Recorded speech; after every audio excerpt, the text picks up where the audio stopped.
Hello दोस्तों, आज की कहानी में आपका स्वागत है। आज की कहानी बहुत ही इमोशनल है, आप सुनकर रोने लगेंगे। तो चलिए फिर कहानी को शुरू करते हैं। मेरा नाम दीपक है। अक्सर मेरी पत्नी की सहेली हमारे घर आया जाया करती थी। वह देखने में बहुत ही खूबसूरत थी, लेकिन विधवा थी।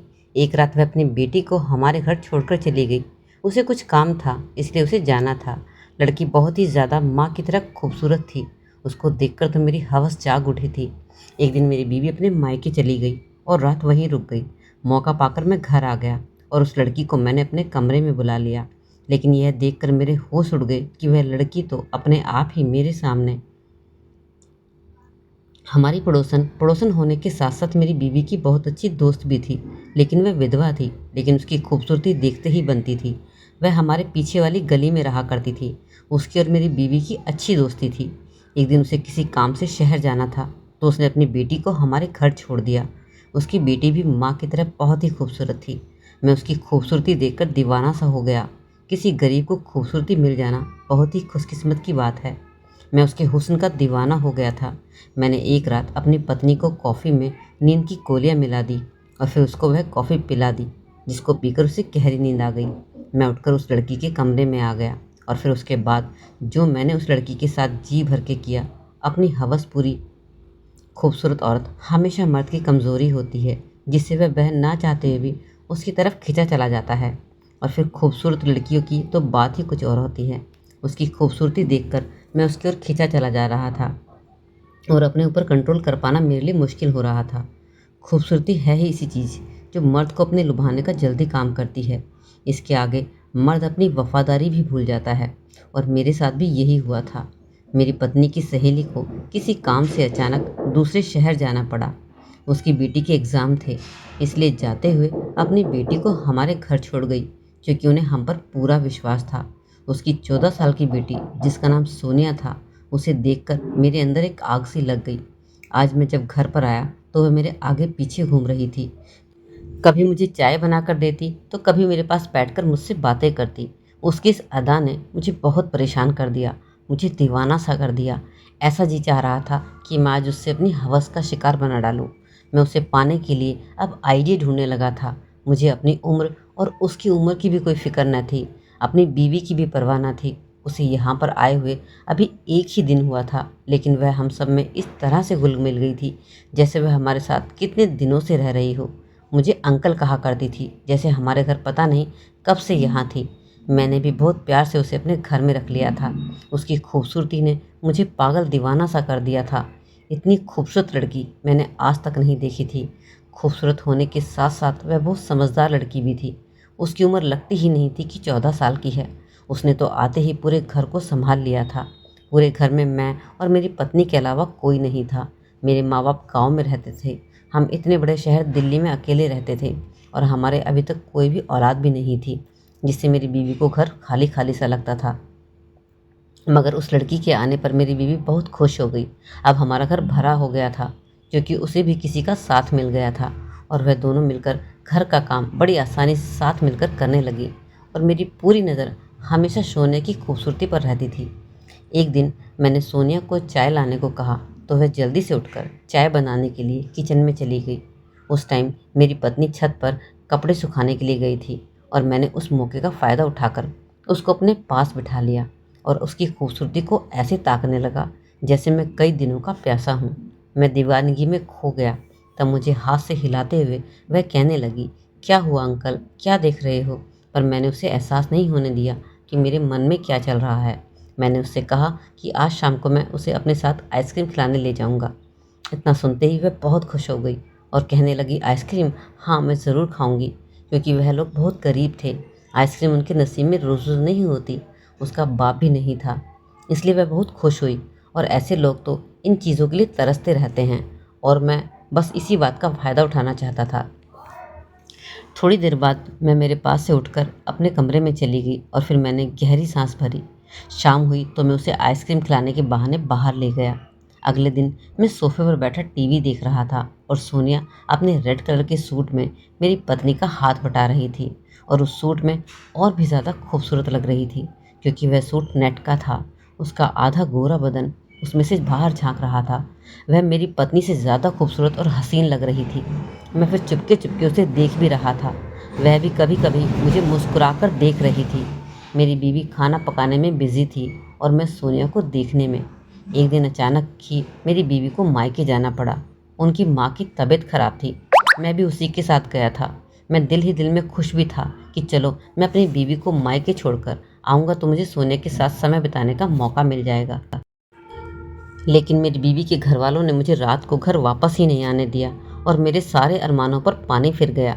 अगली सुबह जब मैं अपनी पत्नी को छोड़कर घर पहुंचा तो सोनिया ने बड़ी ही मुस्कुराती हुई नज़रों से मेरा स्वागत किया। वह जल्दी से किचन में जाकर नाश्ता बनाने में बिजी हो गई और मेरे सामने बिगर दुपट्टे की ही बिना हिचक घूम रही थी। उसके कपड़े जिस तरह से फिट थे कि उसका सारा शरीर अलग अलग दिख रहा था। वह बार बार मेरे करीब आ रही थी और मैं अपने होश खोने लगता, जैसे उसके आगोश में आ चुका था। अचानक वह मुझे एक अदा से पूछने लगी, क्या मैं मौसी की अलमारी से पहनने के लिए एक सूट निकाल सकती हूँ? मेरे पास कपड़े नहीं हैं। मैंने सोनिया से कहा, इसमें पूछने वाली कौन सी बात है? तुम्हारा अपना घर है, तुम्हारी अपनी मौसी है, तुम उनकी अलमारी खोल सकती हो और जो चाहे उनकी अलमारी से पहन सकती हो। कहने लगी, फिर मुझे अलमारी की चाबी दे दो। मैं उसकी दीवानगी में इतना पागल था कि मैंने उस पर विश्वास किया और अपने घर की चाबी तक दे दी। वह मेरी पत्नी के कमरे में चली गई और अलमारी खोलकर अपनी मौसी की एक एक चीज़ को देखने लगी। फिर उसने अपनी मौसी के सारे सूट निकाल कर मुझे दिखाए और कहने लगी, अंकल आप बताओ इनमें सबसे खूबसूरत सूट कौन सा है? मैंने पीले रंग का सूट पसंद किया और कहा कि तुम यह पहन लो, ये बहुत अच्छा लगता है, तुम्हारी मौसी पर भी बहुत जचता है। वह सूट उठाकर वह कमरे से बाहर निकल गई और जब वापस आई तो मैं उसे देखता ही रह गया। वह सूट में मेरी पत्नी से भी ज़्यादा खूबसूरत लग रही थी। अचानक ही मेरे सामने आकर मुस्कुराते हुए पूछने लगी, यह सूट मेरी मौसी पर ज़्यादा अच्छा लगता है या मुझ पर? मैं सोच भी नहीं सकता था कि 14 साल की लड़की की उम्र में कोई इतनी खूबसूरत लड़की हो सकती है। कहने को तो वह बच्ची ही थी, लेकिन खूबसूरती के 4 चांद लगा रही थी। जैसे ही मैं उसकी तरफ बढ़ा, मेरी फ़ोन की घंटी बजने लगी। मैंने फ़ोन उठाया तो मेरी पत्नी के भाई सोहन का फ़ोन था। उसने बताया कि जब शिवानी घर के लिए वापस आ रही थी तो उसका एक्सीडेंट हो गया है, तुम जल्दी से अस्पताल पहुंच जाओ। मैं तो अस्पताल पहुंच गया। वहां पहुंचकर पता चला कि मेरी पत्नी की तबीयत बहुत ज़्यादा ही ख़राब हो गई है। यह सुनते ही मेरी हालत ख़राब हो गई। डॉक्टर उसे ठीक करने की पूरी कोशिश भी कर रहे थे। शाम तक उसकी हालत में कुछ पहले से अच्छी हो गई थी तो डॉक्टर ने उसे छुट्टी भी दे दी और मैं अपनी पत्नी को लेकर घर आ गया। मेरी पत्नी को देखकर सोनिया का तो जैसे चेहरा ही उतर गया था। उसने अजीब सी नज़र अपनी मौसी पर डाली और फिर अपने कमरे में चली गई। मैंने अपनी पत्नी को कमरे में लाकर लिटा दिया। मैं थोड़ा सा परेशान हो गया था, लेकिन तभी मैंने सोनिया को शिवानी के पास जाते हुए देखा था। मुझे डर था कहीं मेरी गंदी नज़र की शिकायत वह अपनी मौसी से ना कर दे, लेकिन एहसास में ऐसा कुछ भी नहीं किया। वह तो जाकर मेरी बीवी की सेवा कर रही थी। मैं बहुत खुश था और सोनिया के साथ बीते हुए कुछ पल ही मुझे बहुत खुशी दे रहे थे, लेकिन मुझे दुख भी हो रहा था कि मैं सोनिया को ना पा सका। अब मैं मौका ढूंढ रहा था। अचानक ही मेरे दिमाग में एक आइडिया आया और मैंने अपनी पत्नी को चाय में नींद की गोली मिलाकर दे दी ताकि वह पूरी रात आराम से सोई रहे। शिवानी के सोने के बाद मैं सोनिया के कमरे में गया और कहने लगा कि मुझे चाय पीनी है। शिवानी सो चुकी थी। मेरा इतना कहना था कि वह एकदम से उठ खड़ी हुई, जैसे कि तैयार ही बैठी हो। कहने लगी, अभी लाती हूँ अंकल, आप आराम से बैठो यहाँ पर। जब सोनिया चाय बनाकर लाई तो मेरे पास आकर बैठ गई। अब तो मुझसे कंट्रोल होना मुश्किल हो रहा था। वह बिल्कुल मेरे करीब बैठी थी और मैंने उसका हाथ कस कर पकड़ लिया। वह मुझे अपने आप से छुड़ाने की नाकाम कोशिश कर रही थी। कुछ मेरे करीब आ रही थी और कुछ अपने आप को बचा रही थी। और फिर मैंने ज़बरदस्ती उसके साथ खूब मज़े किए और उसके जिस्म से खेला। लेकिन उसके बाद जो कुछ मेरे साथ हुआ, मेरे कदमों तले ज़मीन ही निकल गई। मेरा अतीत मेरे सामने घूमने लगा। हम लोग इस घर में बहुत टाइम से रह रहे थे और मेरी पत्नी की विधवा सहेली हमें काफ़ी सालों से जानती थी। वह गरीब विधवा औरत थी। मेरी पत्नी अक्सर ही उन्हें कुछ न कुछ देती रहती थी, तो अपनी पत्नी से मैं कहता था, तुम कब तक उनकी मदद करती रहोगी? मेरे पास इतना पैसा नहीं है, यह लोग गरीब लोग हैं, इनकी समस्या कभी नहीं ख़त्म होगी। तो मेरी पत्नी मुझसे कहती कि आपके पास तो सब कुछ है, अगर आप उनकी थोड़ी सी मदद कर दोगे तो आपका क्या जाएगा। मैं मनमौजी आदमी था। मुझे एक विधवा गरीब औरत और अनाथ बच्ची से कोई हमदर्दी नहीं थी। एक दिन अचानक मेरी पत्नी की सहेली अपनी बेटी को लेकर हमारे घर आ गई। उसकी उम्र 12 साल की उसकी 12 साल की बेटी की तबीयत बहुत ज़्यादा ख़राब थी और उसे कुछ पैसों की ज़रूरत थी ताकि वह उसका इलाज करवा सके। लेकिन मैंने अपनी बीवी को यह कहकर डांट दिया कि तुमने इन गरीबों को सर पर चढ़ा लिया है। इनका जब दिल चाहता है पैसे मांगने घर चले आते हैं। हमने कोई लंगर नहीं खोल रखा है। मेरी पत्नी के पास जो कुछ थोड़े बहुत पैसे थे उसने अपनी सहेली को दे दिए और अपने तौर पर उसकी जितनी मदद कर सकती थी कर दी। मगर उस दिन के बाद वह हमारे घर पर फिर कभी पैसे मांगने नहीं आई और मुझे बहुत सुकून मिल गया। लेकिन मुझे क्या खबर थी कि एक दिन मुझे इसी बात की सज़ा मिलेगी। मैंने अपने हाथों से अपने लिए कबर खोद ली थी। सोनिया तो उस टाइम बच्ची थी। उसने मेरी सारी बातें सुनी, इसलिए उस दिन के बाद उसने कभी अपनी माँ को हमारे घर पैसे लेने के लिए नहीं आने दिया। वह बहुत कम उम्र में ही बहुत ज़्यादा समझदार हो गई थी, क्योंकि उसके सर पर बाप का साया नहीं था। जब मैंने अपनी पत्नी से सोनिया की माँ के बारे में कड़वी कड़वी बातें कही थी तो सोनिया ने खुद सारी बातें सुन ली थी और उसके दिमाग में मेरा एक एक शब्द बस गया था। वह मुझसे इस कदर नफरत करती थी कि वह किसी भी सूरत में मुझसे अपना बदला लेना चाहती थी। अब जब मैं अपने अतीत से बाहर आया था, मुझे समझ आया कि क्यों सोनिया मुझे बार बार अपनी खूबसूरती दिखाकर मुझे अपनी तरफ खींच रही थी ताकि मैं अपनी हद पार कर दूं। वह बहुत अच्छे से मेरी गंदी नीयत को भी जान चुकी थी और इसी का फ़ायदा उठाते हुए उसने खुद को मेरे सामने पेश कर दिया था। इसलिए आज जब मैं उसे हासिल करने के बाद कमरे से निकलने लगा तो सोनिया ने साइड टेबल पर पड़ा मोबाइल उठाकर मेरी तरफ बढ़ा दिया और कहने लगी कि यह देखो। ये सब देखकर तो मेरे रोंगटे ही खड़े हो गए। उस मोबाइल में मेरी पूरी वीडियो बन चुकी थी जिसमें ऐसा लग रहा था जैसे मैंने उसके साथ कोई ज़बरदस्ती की हो। सोनिया जिस अंदाज से धक्के मार रही थी, ऐसा लग रहा था जैसे वो खुद को मुझसे छुड़ाने की नाकाम कोशिश कर रही थी। मैंने हैरत से सोनिया को देखा तो मुस्कुराकर वह कहने लगी, यह वीडियो इस मोबाइल पर नहीं है बल्कि उसकी माँ के मोबाइल पर भी पहुँच चुकी है। और अगर अब मैं अपनी पत्नी के सामने अपनी इज्जत बनाए रखना चाहता हूँ तो खुद ही उनकी मदद करूँगा। सोनिया बड़ी नफ़रत से कह रही थी कि एक अनाथ बच्ची की मदद करने में तो तुम्हारी जान निकल रही थी और अब एक अनाथ बच्ची की खूबसूरती को देखकर तुम्हारी उस पर नीयत खराब हो गई और तुम उससे अपनी हवस पूरी करने के लिए सोचने लगे। सोनिया की बातें सुनकर मैं तो हक्का बक्का रह गया था। वह एक साजिश के तहत इस घर में आई थी, यह तो मैं सुनकर हैरान ही रह गया। सोनिया कह रही थी कि कोई भी औरत खुशी से अपने जिस्म से सौदा नहीं करती बल्कि उसके हालात उसे यह करने को मजबूर कर देते हैं।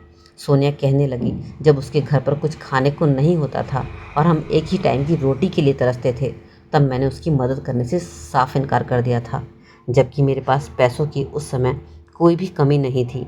वह कहने लगी कि जब आपको मेरा जिस्म चाहिए था तो मुझ पर पानी की तरह पैसा बहाने लगे थे।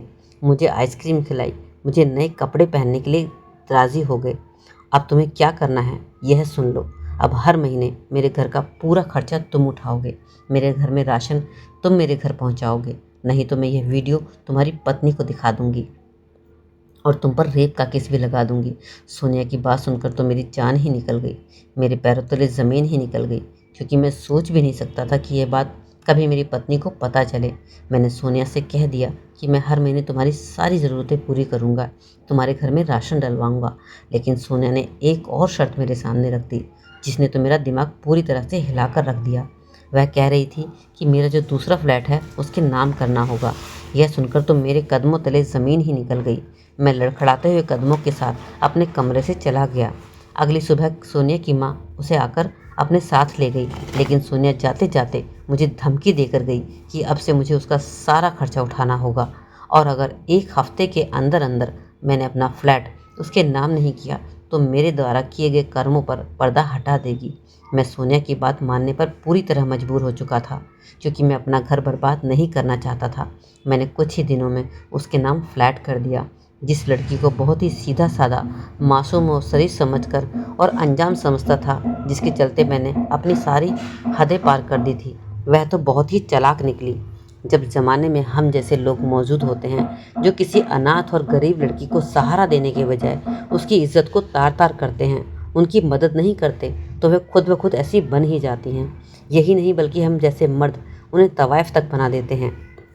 सोनिया भी एक तरह की तवाइफ ही थी, जिसने खुद का इस्तेमाल कर अपनी गरीबी को मिटाने का दिमाग लगाया और उसमें उस मासूम की कोई गलती भी नहीं थी। वह अपनी समस्याओं से मजबूर होकर उस जगह पर पहुंची थी कि उसने खुद को इस्तेमाल करने का भी दुख नहीं समझा। अपने आप को मेरे हवाले करने से भी वह पीछे नहीं हटी। मैं उस अनाथ बच्ची को 2 टाइम की रोटी देने से कतरा रहा था और अब मैं मजबूर था कि मैंने उसके सारे घर का खर्चा उठा लिया था, उसे एक फ्लैट दे दिया था। सोने जैसी न जाने कितनी ही बेसहारा लड़कियां हैं जो रोटी के लिए खुद को हम जैसे हवसपरत लोगों को सौंप देती हैं। वह तो एक बहुत ही बड़ा जुर्म था जिससे मुझे उसकी सारी उम्र पछतावा रहेगा। मैंने कई बार अपने भगवान से माफ़ी भी मांगी। उस दिन के बाद से सोनिया को देखते ही मैं अपनी सर झुका लेता हूँ, क्योंकि मैंने एक मासूम और अनाथ लड़की को अपनी हवस का शिकार बनाया था। दोस्तों, कहानी बहुत ही इमोशनल थी। आजकल की समाज में ऐसा ही होता है, ना चाहते हुए भी ऐसी लड़कियां कुछ ऐसा कर बैठती हैं अपने पेट को पालने के लिए, और हम जैसे हवस के पुजारी उन लोगों का फ़ायदा उठाते हैं। तो आपकी राय क्या है इस कहानी के बारे में?